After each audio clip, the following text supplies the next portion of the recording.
সবাইকে স্বাগত জানাচ্ছি বিডি দর্পণের নতুন আয়োজন স্পোর্টস ওয়ার্ল্ডে। আপনাদের সঙ্গে আছি আমি তাসনিম হোসাইন। রিকি পন্টিংয়ের দলে টানা ২১ ম্যাচ জয়ের রেকর্ডগুলো ভাঙল অস্ট্রেলিয়ার নারী ক্রিকেট দল। ইউরোপীয় ফুটবলের গোল্ডেন বুটের লড়াইয়ে মেসি রোনাল্ডোকে ছাড়িয়ে রবার্ট লেভানডস্কি। লা লিগার ম্যাচে বর্ণবাদের অভিযোগে মাঠ ছাড়লেন ফুটবলাররা। দ্বিতীয় ওয়ানডেতে ফরুক জামানের রান আউট নিয়ে বিতর্ক। ক্যাচ মিসের জন্য নিউজিল্যান্ডের পরিষ্কার আকাশকে দায়ী করল বাংলাদেশ দল। টানা ২২টি ওয়ানডে জেতার রেকর্ড গড়ল অস্ট্রেলিয়ার নারী ক্রিকেট দল। স্বাগতিক নিউজিল্যান্ডের বিপক্ষে সিরিজের প্রথম ওয়ানডেতে ৬ উইকেটের দাপুটে জয়ে এই রেকর্ড গড়ে মেগ ল্যানিংয়ের দল।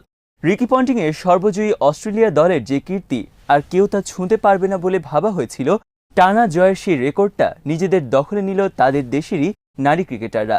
রেকর্ড গড়ার সুযোগটা জেনেই মাঠে নেমেছিল মেগ ল্যানিংয়ের দল, আর তাদের খেলাতেও সেই মানসিকতাটা ছিল যে কারণে স্রেফ উড়ে গেছে নিউজিল্যান্ড।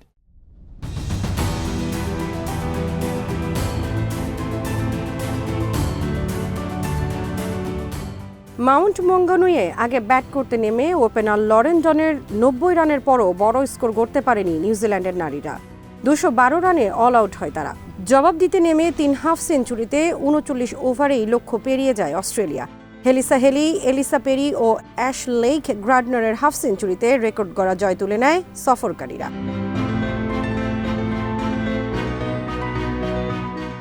এই জয়ের ফলে অস্ট্রেলিয়ার নারী ক্রিকেট দল ভাঙল অস্ট্রেলিয়ার পুরুষ ক্রিকেট দলের গড়া টানা ২১ ওয়ানডে জয়ের রেকর্ড।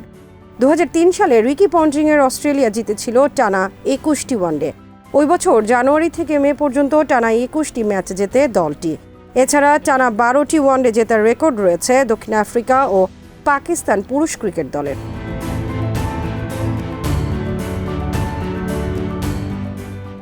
ইউরোপিয়ান গোল্ডেন বুট জেতার দৌড়ে মেসি রোনাল্ডোকে ছাড়িয়ে বড় ব্যবধানে এগিয়ে রয়েছেন জার্মান ক্লাব বায়ার্ন মিউনিখের পোলিশ স্ট্রাইকার রবার্ট লেভানডস্কি। চলতি মৌসুমে এখনও পর্যন্ত ৭০ ম্যাচ খেলে ৩৫ গোল করেছেন এই তারকা। তালিকায় লেভানডস্কির ধারে কাছেও কেউ নেই। UEFA.com চলতি মৌসুমের সর্বোচ্চ গোলদাতার যে তালিকা দিয়েছে তাতে দেখা গেছে দ্বিতীয় অবস্থানে থাকা ক্রিশ্চিয়ানো রোনালদোর চেয়ে ১১ গোলের ব্যবধানে এগিয়ে রয়েছেন লেভানডস্কি। CR7-এর গোল সংখ্যা ২৪টি। ২ মৌসুম ধরেই দারুণ ছন্দে রয়েছেন পোল্যান্ডের ফুটবলার লেভানডস্কি। ২০১৯-২০ মৌসুমেও ৩৪ গোল করে দ্বিতীয় অবস্থানে ছিলেন তিনি।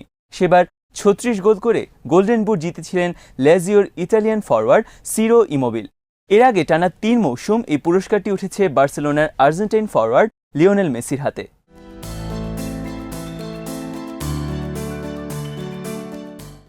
এবারের গোল্ডেন বুট জেতার দৌড়ে লেভানডস্কি ও রোনালদোর পরে রয়েছেন লিওনেল মেসি। তার গোল সংখ্যা ২৪টি।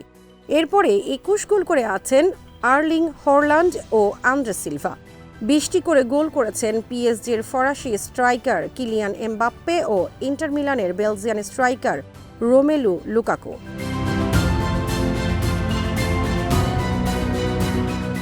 তবে বর্তমান সময়ে বিশ্বের সেরা স্ট্রাইকারদের একজন লেভানডস্কি হাঁটুর ইনজুরির কারণে অন্তত ৪ সপ্তাহের জন্য মাঠের বাইরে ছিটকে পড়েছেন। বিশ্বকাপ বাছাই পর্বের ম্যাচে অ্যান্ডোরার বিপক্ষে হাঁটুতে চোট পান তিনি। মৌসুমের বাকি সময়টাতে তাই অন্যদের সামনে সুযোগ রয়েছে তাকে ছাড়িয়ে যাওয়ার।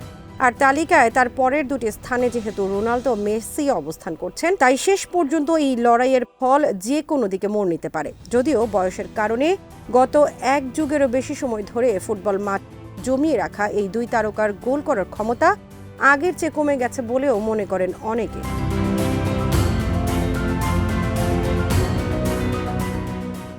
আবারও বর্ণবাদী ঘটনার সাক্ষী হল ইউরোপের ফুটবল। স্প্যানিশ লা লিগায় ভ্যালেন্সিয়া বনাম সার্ডিস ম্যাচে বর্ণবাদী আচরণের এক পর্যায়ে মাঠ ছেড়ে উঠে যায় ভ্যালেন্সিয়ার ফুটবলাররা। আবার কিছুক্ষণ পরে আবারও তারা মাঠে ফিরলেও ঘটনাটিতে তোলপাড় হয়েছে ইউরোপের সর্বোচ্চ পর্যায়ের ফুটবলে। পয়েন্ট টেবিলের ১২ ও ১৩ নম্বর দলের দুটি খেলা নিয়ে দর্শকদের খুব বেশি আগ্রহ না থাকলেও বর্ণবাদী আচরণ ম্যাচটিকে আলোচনার শীর্ষে নিয়ে এসেছে। সিরিজের ম্যাচে খেলার প্রথমার্ধে ৩০ মিনিটের সময় বিবাদে জড়িয়ে পড়েন দুই দলের খেলোয়াড়রা। এরপর মাঠ ছেড়ে বেরিয়ে যায় ভ্যালেন্সিয়ার খেলোয়াড়রা।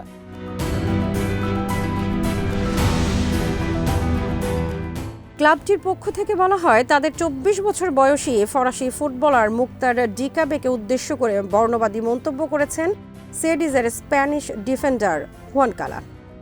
পরবর্তীতে মুক্তার ডিকাবের অনুরোধেই 15 মিনিট পর ভ্যালেন্সিয়ার ফুটবলাররা আবার মাঠে ফিরে আসে এবং ম্যাচ শেষ করে, যদিও ডিকাবে আর মাঠে নামেননি।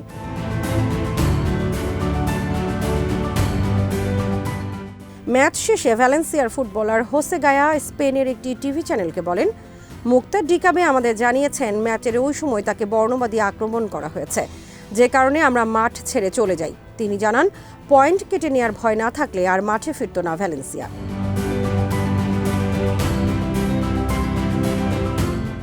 তিনি বলেন, ডিকাবে আমাদের অনুরোধ করেছে আবার মাঠে নামতে। সে সত্যিই প্রচণ্ড হতাশ। মাঠে না ফিরলে ম্যাচের 3 পয়েন্ট ছাড়াও আমাদের আরও পয়েন্ট কেটে নেওয়ার শঙ্কা ছিল, তাই শেষ পর্যন্ত আবার মাঠে ফিরে ম্যাচটি শেষ করেছি। হোসে গায়া বলেন, ডিকাবেকে উদ্দেশ্য করে যে মন্তব্য করা হয়েছে সেটি আমি মুখে আনতে পারবো না।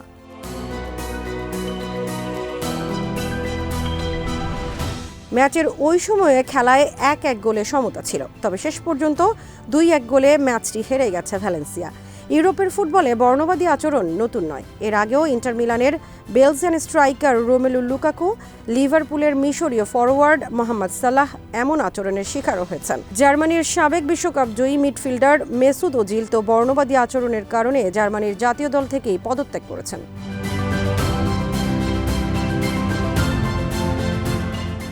পাকিস্তান দক্ষিণ আফ্রিকা ওয়ানডে সিরিজের দ্বিতীয় ম্যাচে ফখর জামানের রান আউট নিয়ে আবারও বিতর্কের ঝড় উঠেছে। কেউ প্রোটিয়া উইকেটরক্ষক কুইন্টন ডি ককের স্পিরিট অফ ক্রিকেট নিয়ে প্রশ্ন তুলেছেন, আবার কেউ তাকে সরাসরি প্রতারক বলেই আখ্যায়িত করছেন। জোহানেসবার্গে সিরিজের দ্বিতীয় ওয়ানডেতে দক্ষিণ আফ্রিকার দেয়া 342 রানের টার্গেট তাড়া করতে পাকিস্তানের হয়ে একাই লড়াই করছিলেন ওপেনার ফখর জামান। নিজেও এগিয়ে যাচ্ছিলেন ব্যক্তিগত দ্বিতীয় ডবল সেঞ্চুরির দিকে। 154 বলে 192 রানে ব্যাট করছিলেন তিনি। ইনিংসের শেষ ওভারের প্রথম বলে বাউন্ডারি থেকে এইডেন মার্করামের সরাসরি থ্রোতে রান আউট হয়ে যান পাকিস্তানি ওপেনার, আর এতে ভূমিকা ছিল উইকেটরক্ষক কুইন্টন ডি ককের ফেক ফিল্ডিংয়ের।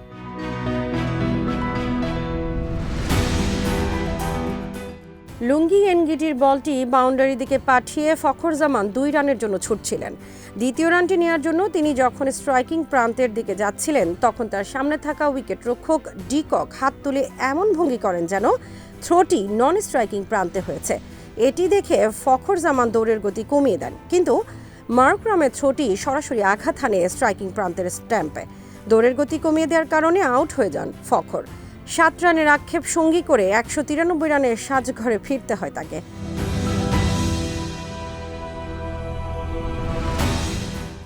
আইসিসির আইনের 41(5) ধারায় বলা আছে, রানিং বিটুইন দ্য উইকেটে কোনো ব্যাটসম্যানকে শব্দ দ্বারা প্রভাবিত করা কিংবা ছলচাতুরির আশ্রয় নিয়ে বিভ্রান্ত করা অথবা ব্যাটসম্যানকে রান নিতে বাধা সৃষ্টি করা যাবে না।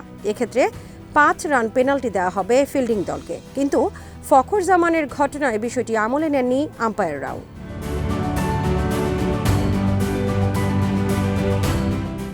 ঘটনার পরপরই ডি ককের আচরণ নিয়ে প্রশ্ন তুলেছেন পাকিস্তানের সাবেক first bowler Shoaib Akhtar. Twitter, ফেসবুকে বিষয়টি নিয়ে সরব হয়েছেন আরও অনেক ক্রিকেট ভক্ত। ম্যাচটি 17 রানে জিতে সিরিজে 1-1 সমতায় ফিরেছে দক্ষিণ আফ্রিকা। 18টি বাউন্ডারি আর 10 ছক্কায় 193 রানের ইনিংস খেলে ম্যাচ সেরা হন ফখর জামান।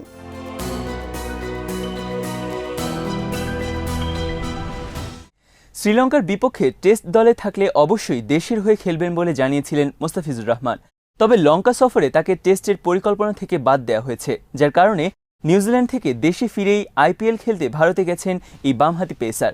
হতাশার সিরিজ শেষ করে নিউজিল্যান্ড থেকে দেশে ফিরে বাংলাদেশ দল, কিন্তু বিমানবন্দর থেকে বের না হয়ে আরেক ফ্লাইটে ভারতে যান কাটার মাস্টার। ভারতের উদ্দেশ্যে আইপিএল যাত্রায় মোস্তাফিজের সঙ্গী হয়েছেন তার স্ত্রীও।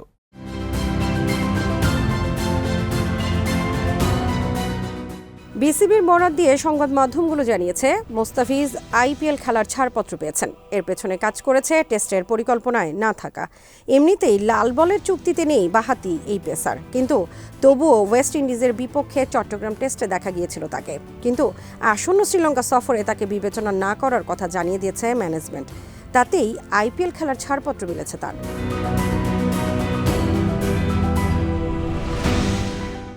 এবার আইপিএলে বেস্ট প্রাইজ 1 কোটি রুপিতে তাকে দলে নিয়েছে রাজস্থান রয়্যালস। 12 এপ্রিল পাঞ্জাব কিংসের বিপক্ষে নিজেদের প্রথম ম্যাচ খেলবে রাজস্থান। মুম্বাইতে দলের ক্যাম্পে যোগ দেওয়ার আগে 7 দিনের বাধ্যতামূলক কোয়ারেন্টিনে থাকতে হবে মোস্তাফিজকে।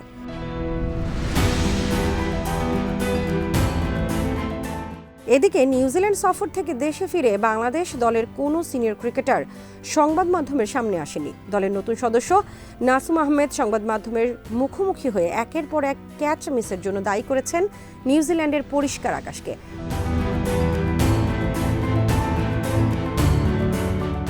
বামহাতি এই স্পিনার বলেন, ওখানে 1.5-2 মাস থাকলে আমাদেরও ফিল্ডিংয়ে উন্নতি হতো। 1 নম্বর কারণ ওখানের আকাশ অনেক পরিষ্কার, দ্বিতীয়ত ওখানের আবহাওয়া আমাদের আবহাওয়ার মতো না, পুরোপুরি আলাদা। আমাদের একটু সময় লাগতো, হয়তো বা আমরা যদি 15 দিন বা আরেকটু ক্যাম্প করতে পারতাম তাহলে আরেকটু ভালো হতো।